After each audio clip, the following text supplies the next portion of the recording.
తెలంగాణ రాష్ట్రంలో ఎందుకు నిర్వహిస్తున్నామని అంటే ఒక తెలంగాణ రాష్ట్రంలోనే కాదు, దేశవ్యాప్తంగా ప్రతి 3 సంవత్సరాలకు ఒకసారి ఏదో ఒక రాష్ట్రంలో జాతీయ మహాసభలు నిర్వహించుకుంటాం.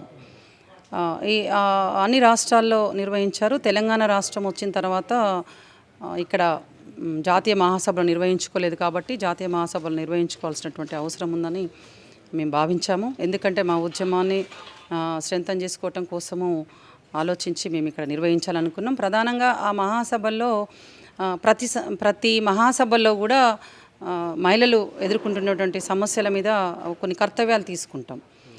ఆ కర్తవ్యాలు ఈ 3 సంవత్సరాల కాలంలో ఏం తీసుకున్నాం, ఏమి విజయాలు సాధించాము, ఏమి సాధించలేదు అనేది ఆ విషయాలన్నీ కూడా విశ్లేషించి అక్కడ చర్చించి భవిష్యత్తు కర్తవ్యాలు తీసుకోబోతాం.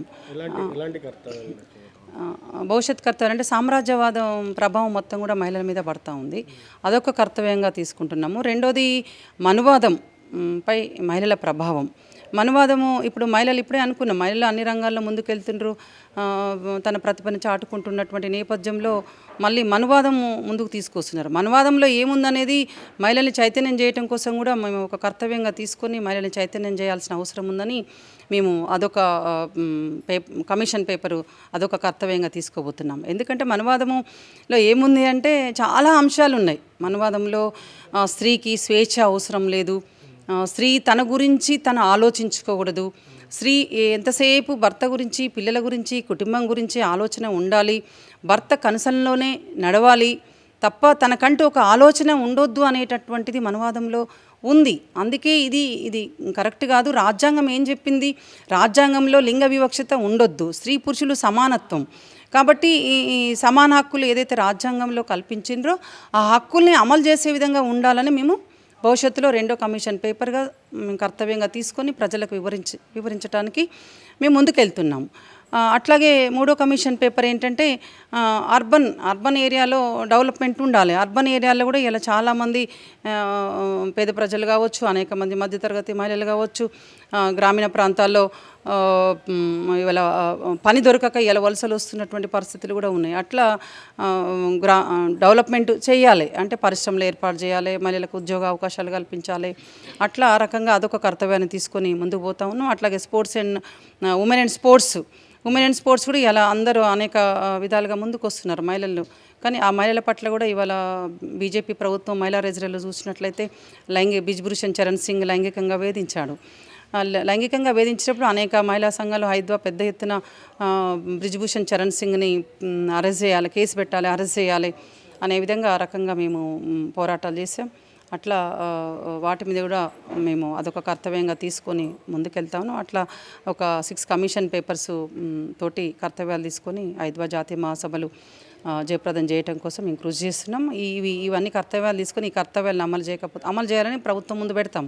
ప్రభుత్వం అమలు చేయకపోతే ఆ ఉద్యమంలో పోరాటాల్లో మహిళలందరినీ దేశవ్యాప్తంగా మహిళలందరినీ భాగస్వామ్యం చేసి మా ఉద్యమాలు పోరాటాలు మేము రూపొందించుకుంటాం. ఉమెన్స్ డ్రెస్సింగ్ ఇష్యూ నడిచింది కదా ఇన్ని రోజులు, దానిపైన హైదరాబాద్ స్టాండ్ ఏంటి? అదే బ్రిజ్భూషణ్ చరణ్ సింగ్ను అరెస్ట్ చేయాలి, కఠినంగా శిక్షించాలి. జరిగింది కదా మొన్న శివాజీ కావచ్చు, అనుష్క కావచ్చు, మన డ్రెస్సింగ్ మీద చాలా డిబేట్స్ కూడా నడిచినాయి. సో దాని మీద హైదరాబాద్ స్టాండ్ ఏంటి? హైదరాబాద్ స్టాండ్ శివాజీని మీద కేసు పెట్టాలని నేను చెప్పాము. అది కరెక్ట్ కాదు.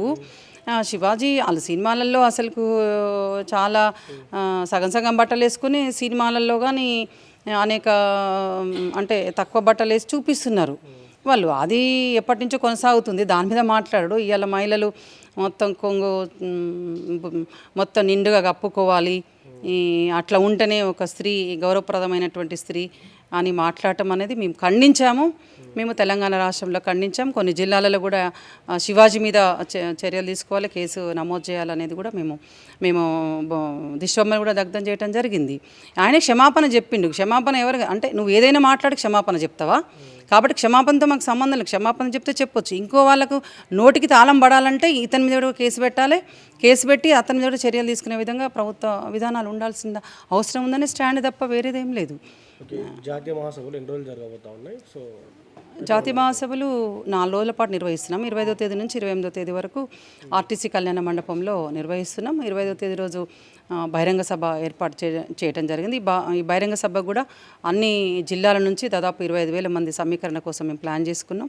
ఇప్పటికే ఆల్రెడీ అనేక కాలేజీల్లో కావచ్చు, స్కూల్స్లో కావచ్చు, అనేక గ్రామీణ ప్రాంతాల్లో కావచ్చు, హైదరాబాదు సెంటర్లో కూడా అనేక మంది మహిళల్ని వివిధ రంగాల్లో పనిచేసినటువంటి మహిళలతో రకరకాల సెమినార్స్ ఇవన్నీ నిర్వహించి ఆవిర్భవించిన నాటి నుంచి నేటి వరకు ఏమి ఉద్యమాలు పోరాటాలు చేశాము, భవిష్యత్తులో ఏమి ఉద్యమాలు పోరాటాలు చేయాల్సినటువంటి అవసరం ఉంది, మహిళల పట్ల ఎట్లా ప్రభుత్వ విధానాలు ఎట్లా ఉన్నాయి, అట్లాగే ప్రభుత్వంలో ఉన్నటువంటి ప్రజాప్రతినిధులు కూడా మహిళల పట్ల ఏ రకమైనటువంటి వ్యాఖ్యానాలు చేస్తూ ఉన్నారు, ఇవన్నీ కూడా మేము సెమినార్లో మాట్లాడుకోవడం జరిగింది. కాబట్టి భవిష్యత్తులో ఏవైతే 6 కర్తవ్యాలు తీసుకున్నామో ఆ 6 కర్తవ్యాల అమలు కోసం ఇప్పటికే మహిళల్ని స్కూల్స్లో ఉన్నటువంటి స్టూడెంట్స్ కూడా చైతన్యం చేయడం జరిగింది. అట్లా ఆ రకంగా మళ్ళీ ఈ కర్తవ్యాలతోటి ముందుకు పోవడానికి మేము ప్లాన్ చేసుకోవడం జరిగింది. Please subscribe to the channel and download the Politicos app from the links in the description.